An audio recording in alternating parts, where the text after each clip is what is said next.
Então, hoje a palestra se chama Objetivos e Resultados da Prática do Raja Yoga. E eu não vou falar sobre os benefícios e resultados da meditação ou das asanas, que são as posturas do yoga que se pratica na academia, porque os neurocientistas já estão falando muito bem, principalmente dos resultados da prática da meditação.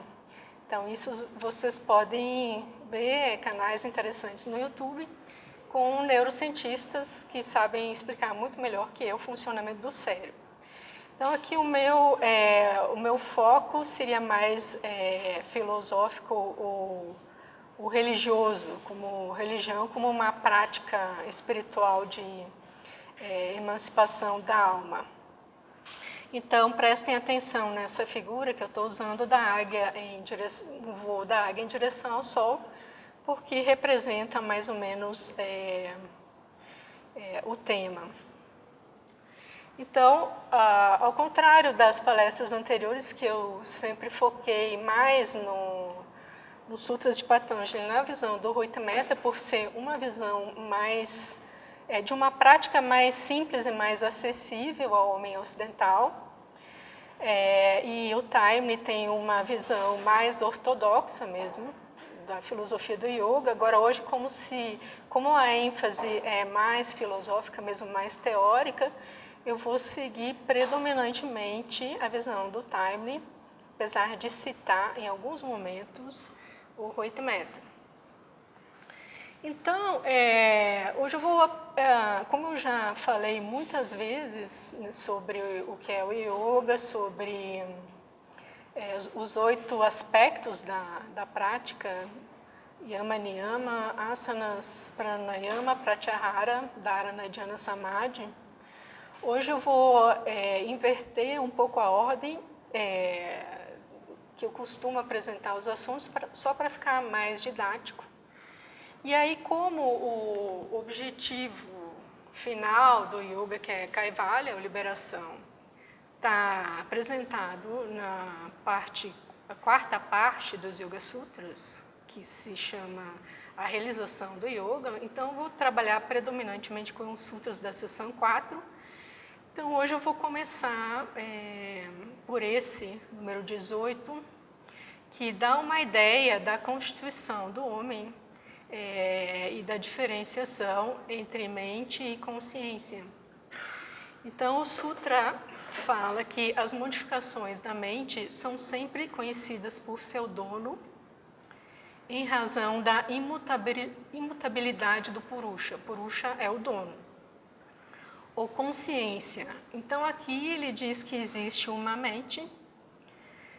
Claro que ele diz isso no livro inteiro, né? Mas está muito claro nesse sutra que existe uma mente e existe um proprietário da mente, que é o espírito, né? Na terminologia do Yoga Purusha, mas no Vedanta se poderia chamar de Atma.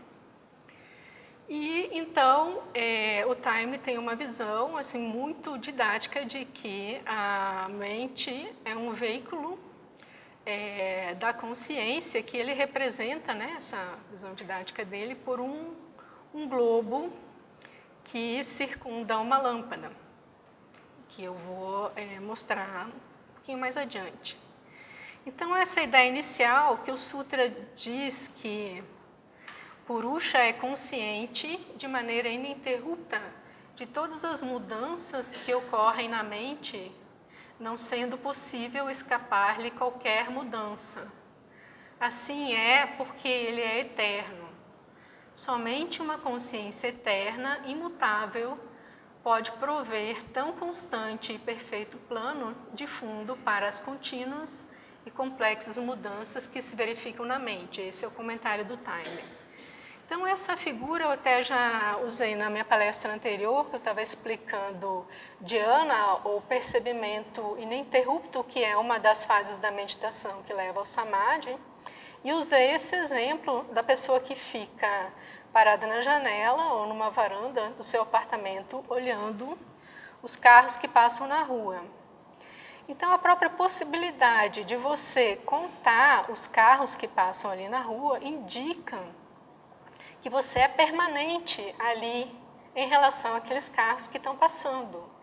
Porque se você não tivesse uma possibilidade de permanência naquele lugar, você não poderia contar o que passa ali. Se você saísse da janela de 5 em 5 segundos, seria impossível você contar os carros que passam ali, mas você pode ficar ali um tempo, contando e vendo tudo o que passa. Né? E é exatamente isso que ele diz aqui, nesse sutra e nos seguintes, que a possibilidade de você observar a sua mente, né, e ver todas as modificações que ocorrem nela, todos os pensamentos, todas as mudanças, de todos os tipos de mudanças, indica que existe algo ali que é permanente, porque senão não poderia ser, o transitório não poderia ser visto e reconhecido como transitório. Então, o Taimni ainda explica que essa permanência ela é constante e abrange todos os níveis da mente, desde os mais superficiais até os mais sutis, que a gente chama de inconscientes. Então, todas as modificações da mente são conhecidas por seu dono, que é Purusha, ou espírito ou consciência. E essa é a imagem que o Taimni trabalha no livro dele, né, do globo, que eu trouxe uma foto aqui, dizendo que a mente em si, ela não tem luz própria, ela é iluminada por outro algo. E por não ser autoiluminativa, ou seja, ela não tem luz própria, ela é perceptível, ela só pode ser percebida porque ela não tem luz própria, ou seja, a mente não é o último veículo na constituição do homem. E aí ele continua argumentando, Patanjali, né, que apesar do yoga ser o fruto de uma observação, que é uma ciência, é a observação das coisas, dos componentes do homem, dos veículos, o Sutra diz que ele continua argumentando, justificando. Ele diz que, além do mais, não é possível, nem lhe é possível funcionar das duas maneiras, como aquele que percebe e como aquele que é percebido ao mesmo tempo. Então, é mais uma justificativa de que existe uma consciência fora da mente que percebe.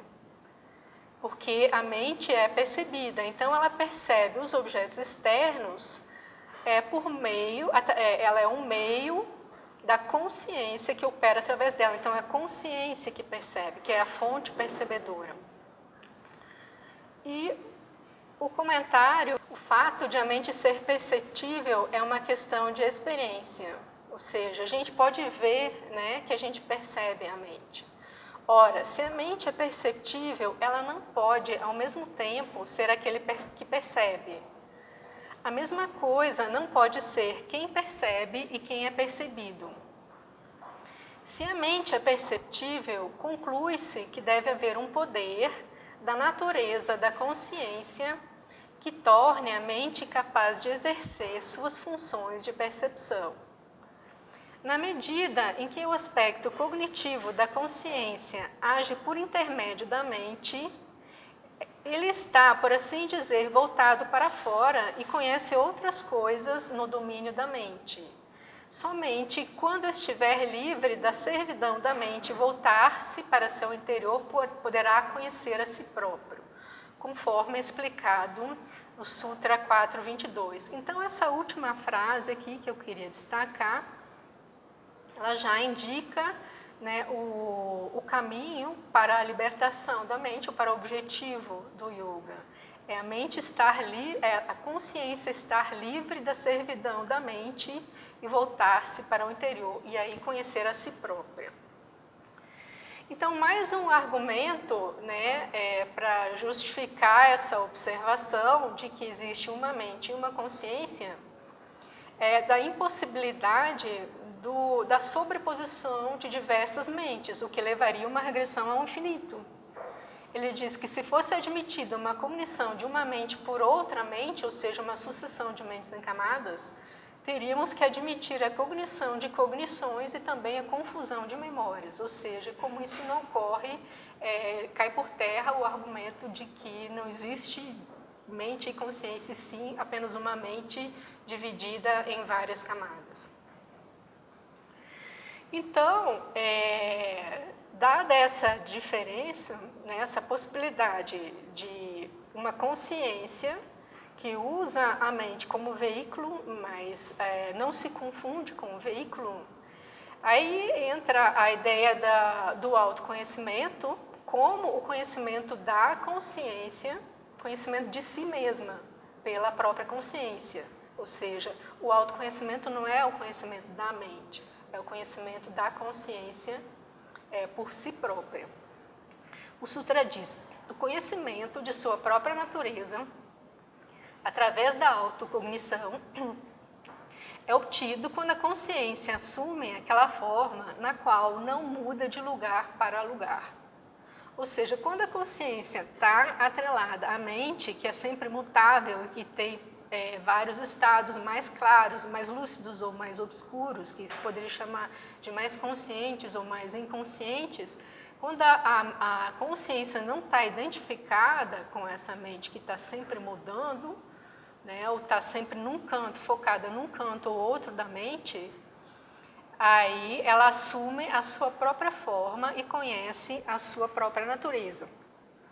E esse é o autoconhecimento, né, que acrescentando uma outra ideia que já expliquei em outros momentos, é um conhecimento ao mesmo tempo da vida una, porque essa consciência, ela opera através de um veículo, de uma série de veículos de um indivíduo particular, mas ela não é diferenciada de um todo de consciência. E é por isso que se diz de uma forma mais clara, uma linguagem mais clara no Vedanta, que o conhecimento de Atma é o conhecimento de Brahman, porque não existe separação entre essa consciência que vai operar por meio desse veículo particular e a consciência total, que é a consciência una. Por isso que se diz: quem conhece a si mesmo, conhece o todo, ou Brahma, ou conhece Deus, ou a vida una. Mas o espírito de uma forma universal, que é onipresente. Então, o comentário do Taimni, mais uma vez nessa linha de argumentação, se a cognição ocorre através da ação da mente e nas cognições mais sutis, correspondentes aos níveis mais profundos da mente, somente é possível conhecer a mente assim, iluminada pela consciência, surge naturalmente a pergunta: como conhecer a própria consciência? Ou a luz que ilumina a mente em todos os seus níveis. Então, ele diz como quando a mente está quando a consciência está livre da associação com Chitta, ou mente, automaticamente volta-se para si mesma e ilumina a sua própria natureza, isto é, a consciência. Por ser-lhe inerente o poder da iluminação, ela ilumina Chitta, ou mente, ao funcionar através de Chitta, ou mente. Se uma luz é encerrada em um globo translúcido, ela revela o globo, mas se o globo é removido, a luz revela a si mesma. Então, aqui a gente volta para aquele conceito inicial do Sutra número 2 da seção 1, que dá o conceito, que diz o que é o Yoga. Yoga Chitta Vritti Nirodha, ou seja, Yoga é a dissolução dos centros de reação da mente. Na tradução do Mehta ou na tradução do Taimni, Yoga é a inibição das modificações da mente. Então, voltando um pouco, ele diz: se o globo é removido, a luz revela a si mesma. Então, em outros momentos, ele faz a analogia desse globo com um tanque de água que, quando está sujo e está em movimento, ele não deixa uma luz de uma lâmpada que estaria ali no meio transparecer, e sim ele projeta sombras e formas. Então, o processo do yoga seria a remoção, a inibição das modificações, ou seja, seria parar essa movimentação e limpar. Então, Yoga Chitta Vritti Nirodha é um processo a longo prazo de purificação e domínio da mente para que ela se torne imóvel, translúcida, como se ela não existisse a ponto de se comparar com um globo sendo removido. Então, a lâmpada que está ali dentro aparece, ou seja, a luz da consciência interna aparece, né, por meio dessa cessação das modificações da mente. E nesse estado, então, né, de Chitta Vritti Nirodha, o vidente ou purusha, ou aquela centelha que ilumina aquele indivíduo, aqueles veículos, está estabelecido em sua própria natureza original, ou seja, ele não está mais atrelado à mente e às suas modificações. Ele percebe a si próprio e fica livre, né, das perturbações da mente. Na tradução do Taimni, o vidente, então, está estabelecido em sua própria natureza essencial e fundamental. Ao contrário, então, enquanto isso não ocorre, que é a nossa condição, com os centros de reação não dissolvidos, o vidente ou a consciência, ou seja, aquele que vê, aquele que percebe, permanece identificado com as tendências adquiridas da mente. Então, todo o processo, né, todo o método do yoga é para chegar em Kaivalya, que é nessa possibilidade da mente, da consciência, se desatrelar da mente, conhecer a si própria e assim usar de modo livre a mente como um veículo. Então, esse estado final se chama, na terminologia do yoga, Kaivalya, esse estado de libertação. No Nirvana se chama budismo, no budismo se chama Nirvana, e na Vedanta se chama Moksha, o que corresponde, de certa forma, à ideia de salvação, vida eterna em Deus no cristianismo.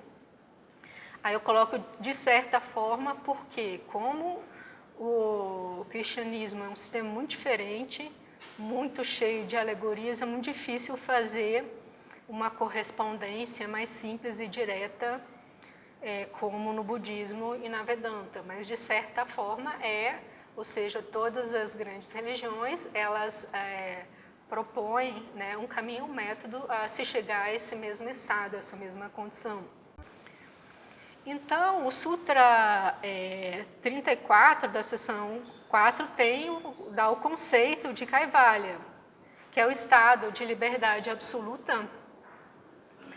É um estado de não esforço, onde as 3 gunas, que são os 3 aspectos da matéria, tamas, raja e sattva,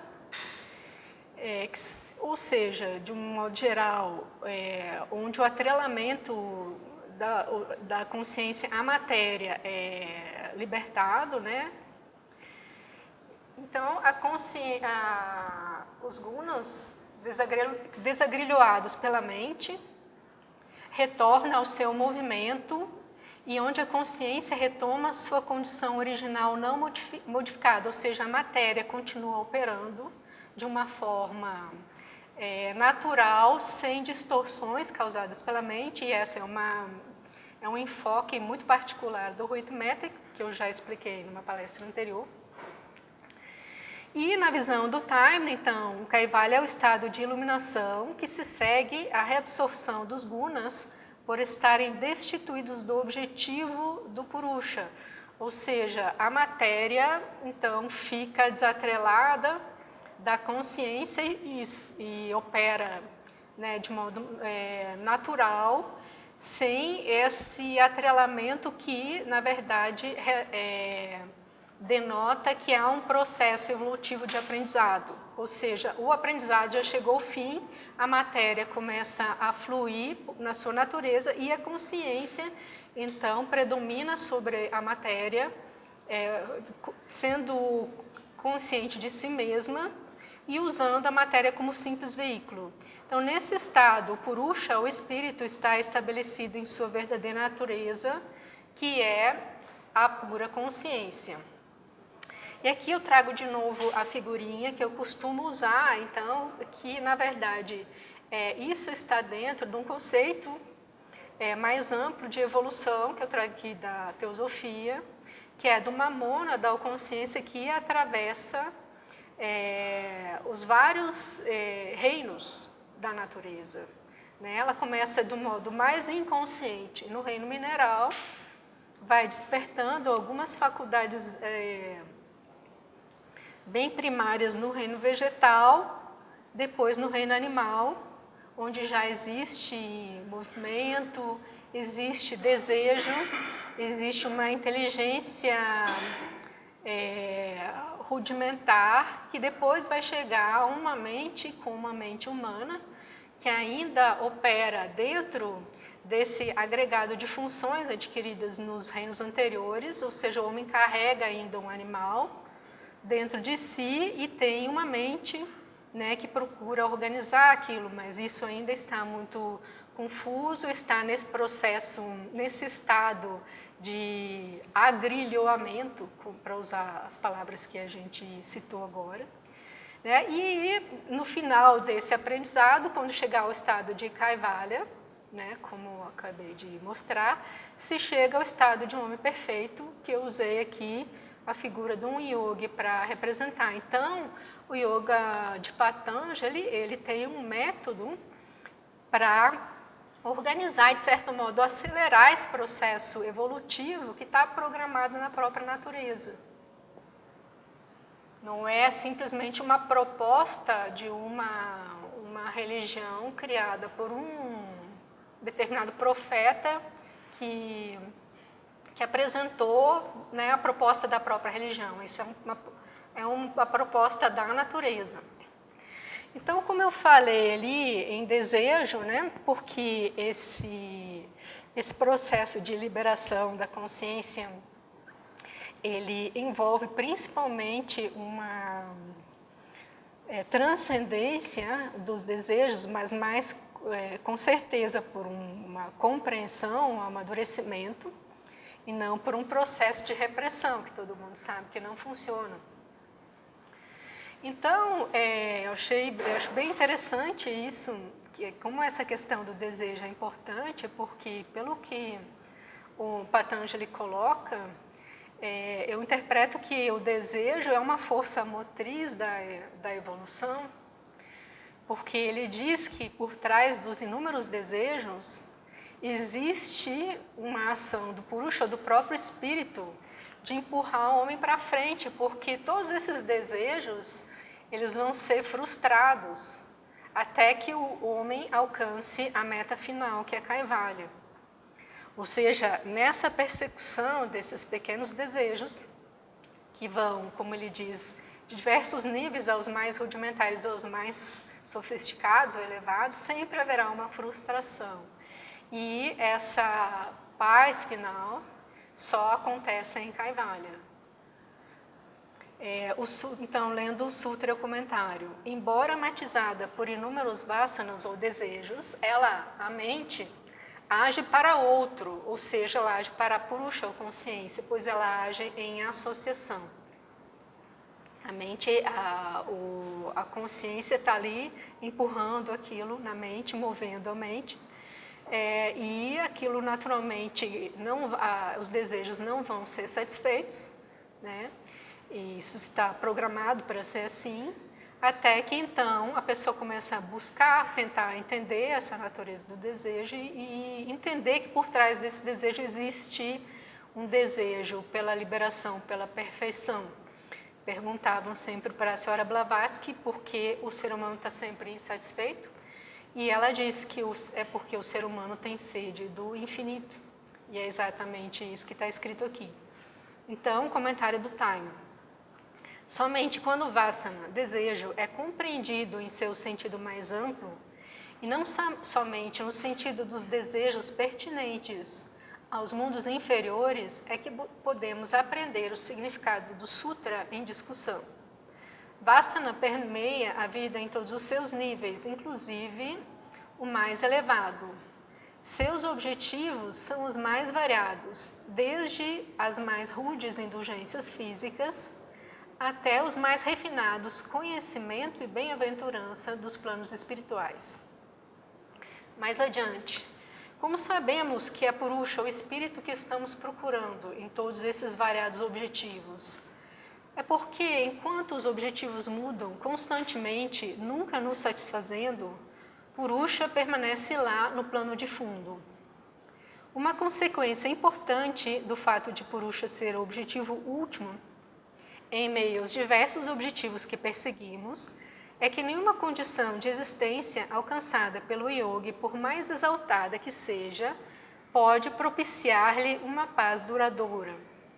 A ânsia divina dentro dele, mais cedo ou mais tarde, afirmar-se-á, tornando-se um insatisfeito pela condição alcançada, até que ele tenha encontrado o Purusha na autorrealização. Então, tendo os 3 gunas cumprido o seu objetivo, ou seja, tendo a matéria, a vida na matéria cumprindo o seu objetivo, né, quando essa consciência já conheceu a si própria e já se desagrilhou dos seus veículos e os usa, né, com maestria, então o processo de mudanças chega a um fim. Então, o comentário do Taimni, tendo sido cumprido esse objetivo através da destruição de avidya, ou ignorância espiritual, que ali é a falta do autoconhecimento, a falta da percepção da sua realidade espiritual. Então, com a destruição de avidya e da conquista de Kaivalya, que é essa liberação final, esse autoconhecimento, a compulsória associação de Purusha e Prakriti, ou seja, do espírito com a matéria, dissolve-se natural e automaticamente, e com essa dissolução chegam a um fim as transformações dos gunas, ou seja, todos aqueles processos materiais necessários à evolução. O Purusha, o espírito, preserva sua autorrealização, enquanto Prakriti preserva a capacidade de responder, ou seja, a matéria, os veículos da consciência, preserva a capacidade de responder instantaneamente à sua consciência e de servir como um instrumento de sua vontade, através dos eficientes, aqui eu destaco, eu negritei, dos eficientes e sensitivos veículos formados ao longo do processo evolutivo de desenvolvimento. Ou seja, o cara não vai simplesmente embora daqui, cansei, tchau. Não, ele atinge a perfeição e os seus veículos continuam operando aqui de forma eficiente e sensível. Doravante, porém, o Purusha não está preso pelos veículos, como estava antes de alcançar Kaivalya. Ou seja, a consciência não é mais escrava dos veículos, ela é mestra dos veículos. Ela poderá manter os veículos nos diferentes planos de manifestação ou deixar que se dissolvam, mas conservarão sempre sua forma potencial como simples veículos para sua consciência, sem qualquer auto-identificação e, portanto, sem acumular novos karmas ou samskaras. Os karmas, todo mundo sabe o que é, os nossos débitos ou créditos, né?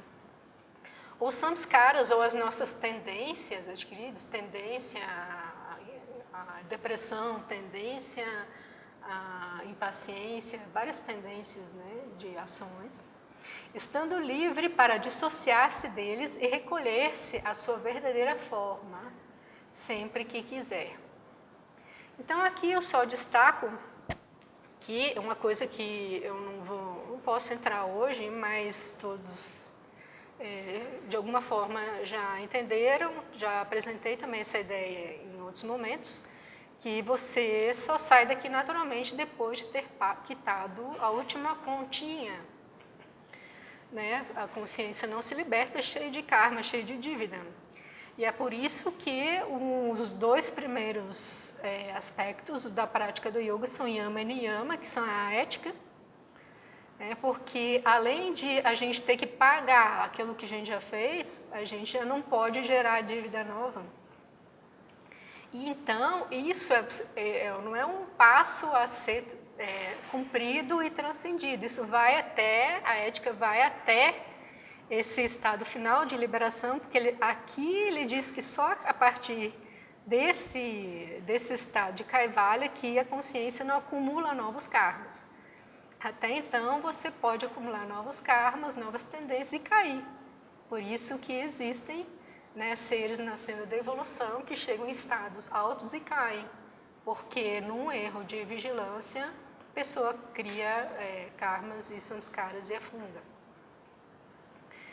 Então, uma observação que eu achei interessante a respeito da natureza, então, do Jivanmukta, do homem livre, da consciência livre, do Nirvana, é que não existe aniquilação. Seria um absurdo, depois desse longo processo de evolução, falar em aniquilação, a pessoa deixa de existir. Não pode existir aniquilação do ego ou do falso eu. Mas não existe aniquilação do indivíduo.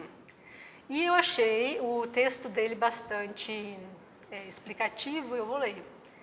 É razoável supor que a experiência de unidade com a consciência divina é tão perfeita e esmagadora que o yogi parece perder sua própria individualidade por alguns instantes. Aí aquela figura da gota no oceano, que todo mundo conhece, todo mundo usa, Eu sou a gota, voltei para o oceano.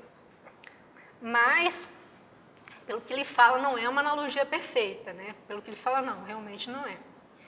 Isso, porém, não quer dizer necessariamente que a individualidade dissolva-se e perca-se para sempre naquela gloriosa realidade. Fosse a individualidade completamente dissolvida, como explicar seu reaparecimento nos mundos inferiores? Ou seja, a gente sabe que Buda atingiu o Nirvana, mas ele ficou aqui um tempo ensinando, ou seja, não foi aniquilado. Ele continuou existindo como indivíduo. O que foi aniquilado foi a Ahamkara, a consciência egóica, a ilusão do eu separado, mas a individualidade permanece. Então, a pessoa simplesmente ela cumpre o processo de aprendizado no plano da matéria, ela pode ficar aqui ensinando ou ela parte para outras tarefas, outras ações, outros papéis, mas a individualidade permanece. Pois é um fato indubitável que esses seres voltam aos mundos inferiores depois de terem conquistado a iluminação. É fácil para a gota de orvalho deslizar e perder-se no mar resplandecente, mas ela não pode ser recuperada desse mar novamente. Do mesmo modo, se a individualidade desaparece e perde-se completamente, ela não pode separar-se e manifestar-se outra vez. Não cometamos, assim, o engano de supor que o longo e tedioso desenvolvimento evolutivo do ser humano finalmente desapareça em uma realidade da qual não há retorno e que os frutos da evolução arduamente obtidos estejam perdidos tanto para ele quanto para os outros.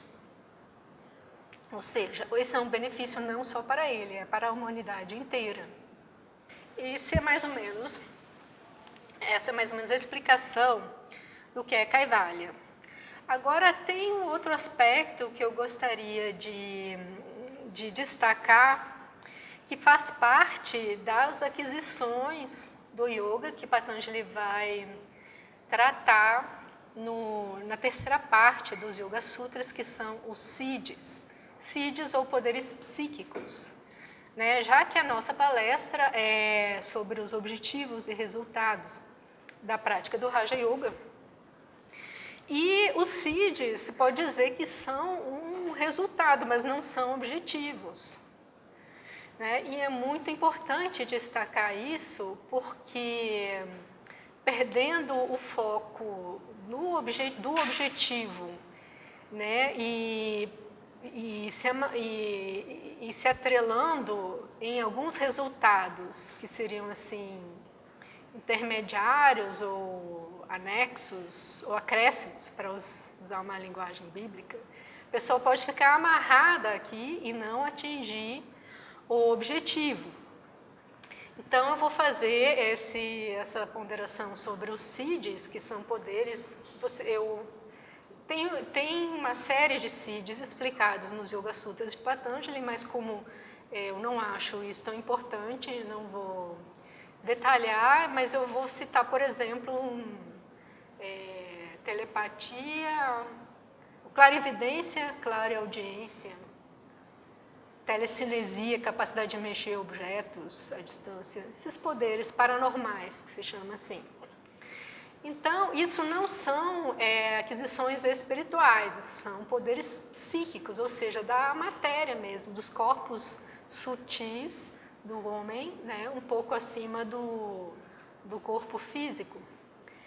Patanjali diz que os siddhis são resultado de nascimento, ou seja, alguns são hereditários, tem pessoas que nascem com esses poderes, né? Ou drogas, algumas pessoas usam drogas para adquirir clarividência, por exemplo, alguns mantras, ou algumas austeridades ou práticas, ou então samadhi, então, que seria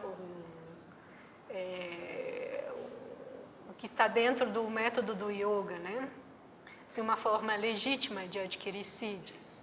A pessoa vai despertar a consciência espiritual e, como acréscimo, então ela ganha os poderes psíquicos, mas já quando a consciência está estabelecida, né, quando ela já está liberta, já é iluminada.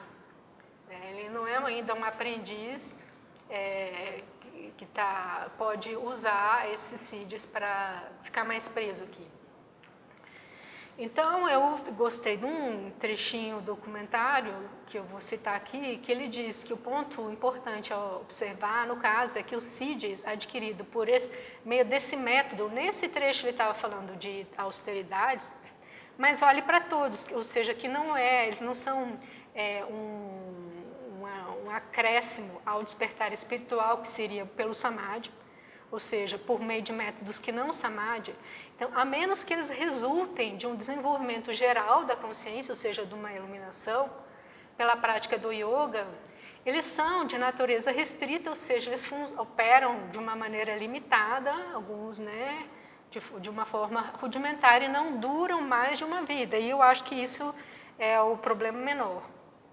Mas o problema maior é que, frequentemente, a pessoa moral e espiritualmente não desenvolvida, que adquire tais siddhis, faz mau uso deles, perdendo assim não apenas o poder, mas acarretando para si mesma muito sofrimento e mau karma.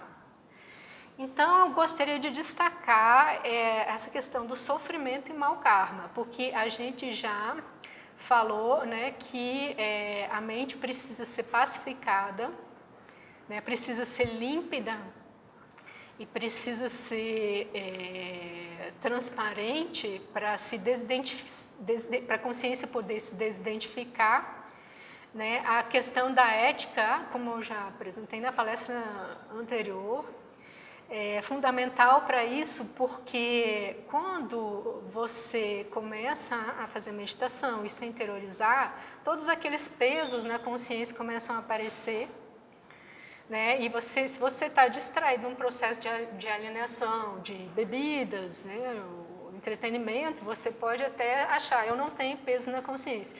Mas quando você começa a entrar em níveis mais sutis da mente, você percebe. Então, a mente com peso na consciência, ela não vai se aquietar para que a consciência... Peso na consciência, estou usando aqui de uma maneira comum, né? Não como consciência no sentido que eu estava explicando aqui, mas a gente fala peso na consciência, né? Está se sentindo culpado. Então, a mente que tem essas culpas, ela não tem esse caráter cristalino e límpido para ocorrer esse processo da libertação da consciência, né? Ela vai ter perturbações. Isso o Time deixa muito bem claro quando ele fala, né, de Yama e Niyama.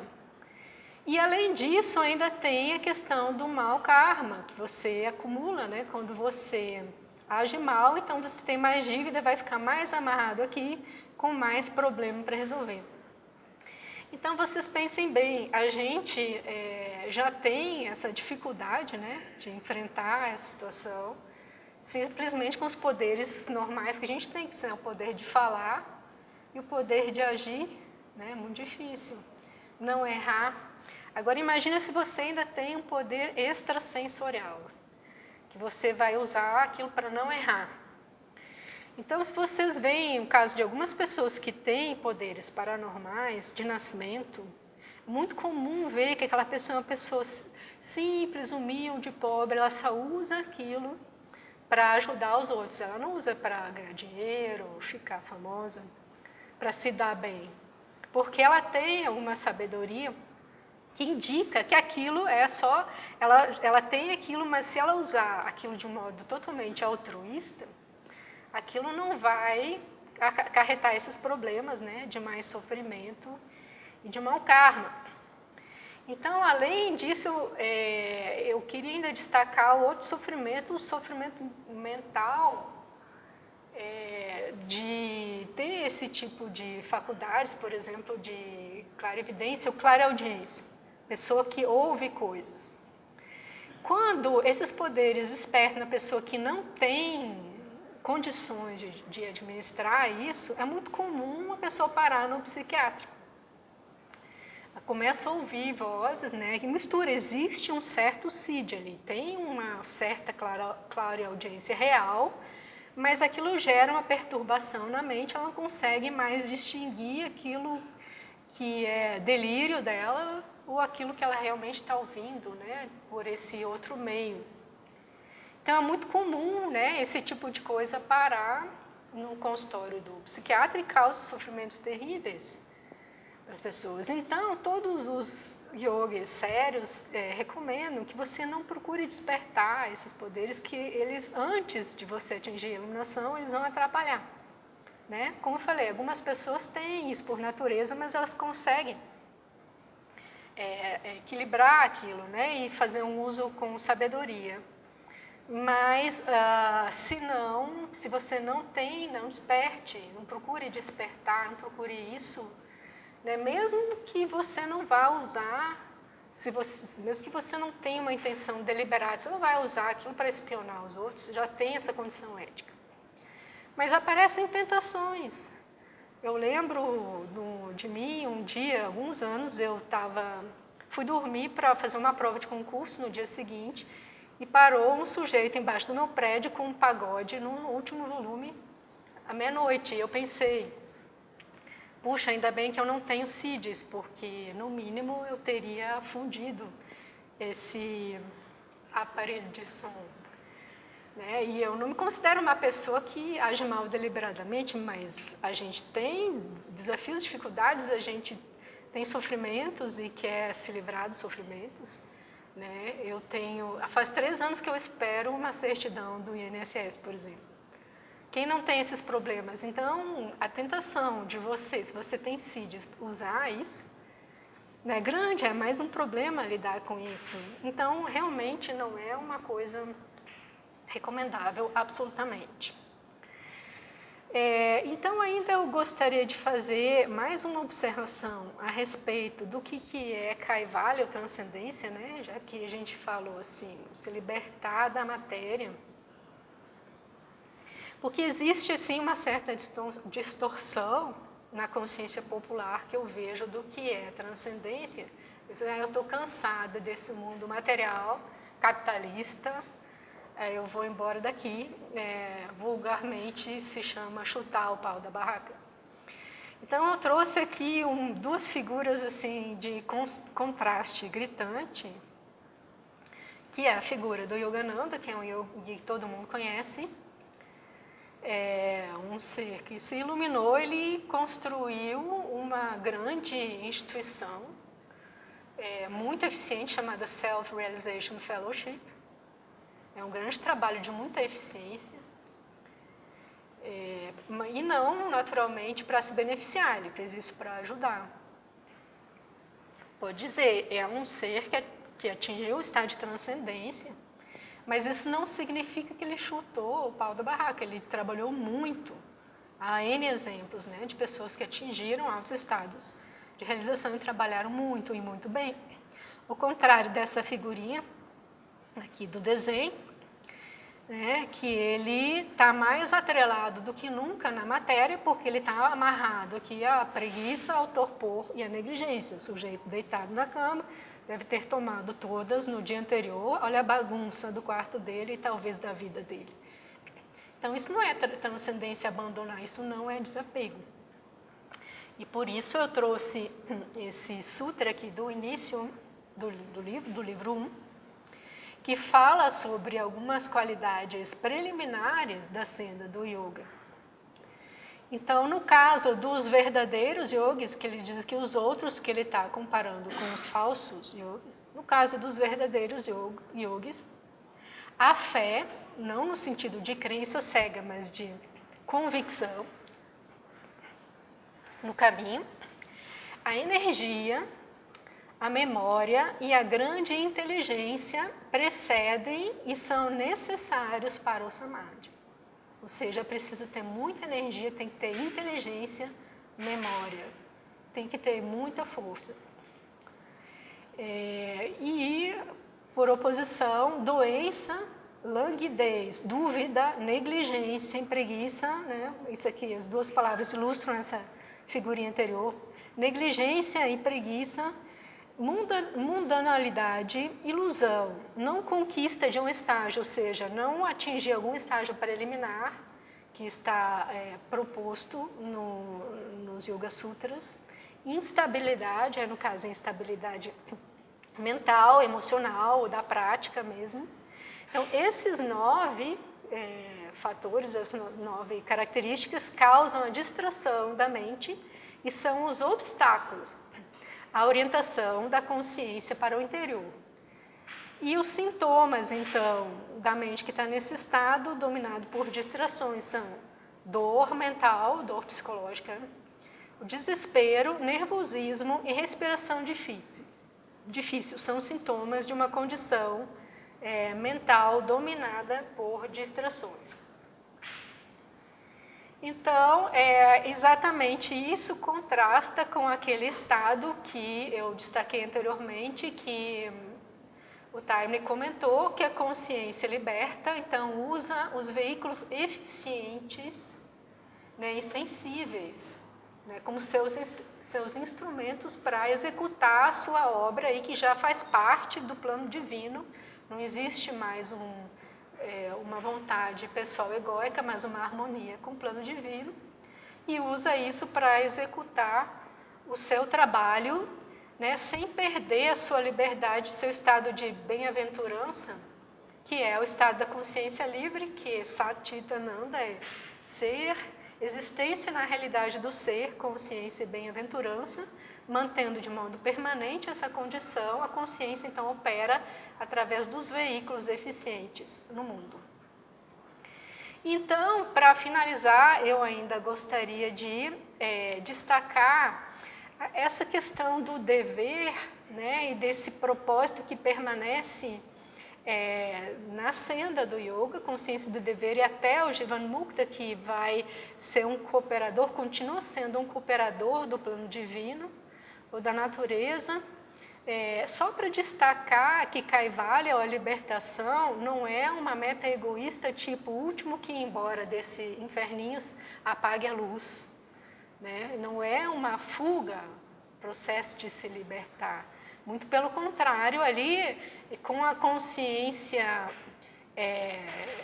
liberta e se auto-percebendo como una, com toda a vida, ela é mais responsável ainda com todos, porque ela sabe que ela não tem uma existência individual, ela é una com todos os outros seres. Então, o senso de dever e de responsabilidade permanece. Não é uma fuga, né, de um estado de sofrimento, porque isso, uma intenção de fuga, seria nada mais do que um egoísmo em outra forma. Então, para finalizar essa ideia, eu trago aqui uma citação de um yogi, que eu achei muito bonito, Swami Shivananda. Eu vou ler 2 trechos que ele fala sobre o dever e as obrigações. Aspectos do dever. Da mesma forma, quando analisamos o que devemos ou não fazer pelas pessoas com que vivemos, não podemos pensar nos diferentes habitantes de seus diversos corpos, porque não fazemos deles nenhuma ideia. Só nos apercebemos dos corpos físicos e mentais de nossos semelhantes. Enquanto uma pessoa refrear-se de causar sofrimento físico a outro ser e também de perturbar-lhe a mente, pode-se considerar que ela está cumprindo parte do seu dever. Este é um aspecto negativo do dever para com os outros, mas há também um aspecto positivo. Deve-se fazer todo o possível para proporcionar felicidade aos outros. Consolar os aflitos e socorrer os enfermos, etc., constituem alguns aspectos positivos do nosso dever. Agora, podemos nos perguntar, por que devemos ajudar nossos irmãos? A resposta é que já recebemos ajuda de muitos desde nossa infância e, pelo menos em reconhecimento a esses favores, devemos retribuir ajudando-os tanto quanto pudermos. Obrigações. Por exemplo, quando uma pessoa era criancinha, foi negligenciada por seus pais. Na sua dependência de criança, se tivesse sido negligenciada pela mãe e pelas outras pessoas, certamente não teria vivido para tornar-se adulto. Essa obrigação contraída é uma dívida que terá de ser resgatada. Em outras palavras, não existe ser humano que não esteja sob a obrigação para com outrem por qualquer coisa, de uma forma ou de outra. Além da ajuda que recebemos dos outros seres humanos, há aquela que recebemos da própria natureza. Agora ele vai falar da natureza. As chuvas periódicas são responsáveis pelo crescimento das lavouras. Nas Escrituras, fala-se dos devas, ou deuses que são responsáveis pelos bens conferidos ao homem na forma de chuva, etc. Portanto, diz a Bhagavad Gita que aquele que não cumprir suas obrigações para com os devas, aí seria a natureza, e viver só para si é como um ladrão, porque recebe algo sem nada retribuir. Então, essa ideia, né, daquilo que nós temos que ter a consciência, até a meta final, de que recebemos tudo, né, todos os nossos veículos não são nossos, são matéria emprestada. Nós temos a ajuda dos outros, né, o tempo inteiro. Por mais que você pague por um serviço, a pessoa está prestando um serviço e nós também fazemos assim, então somos interdependentes uns dos outros. E essa é a consciência que deve imperar desde o início, dessa senda, dessa busca, desse aceleramento da evolução, e naturalmente vai ser mais clara e espontânea na consciência de um iluminado, porque sabe que ele é um com todos os outros. Então, encerro esse tema aqui de hoje, nesse momento. Obrigada.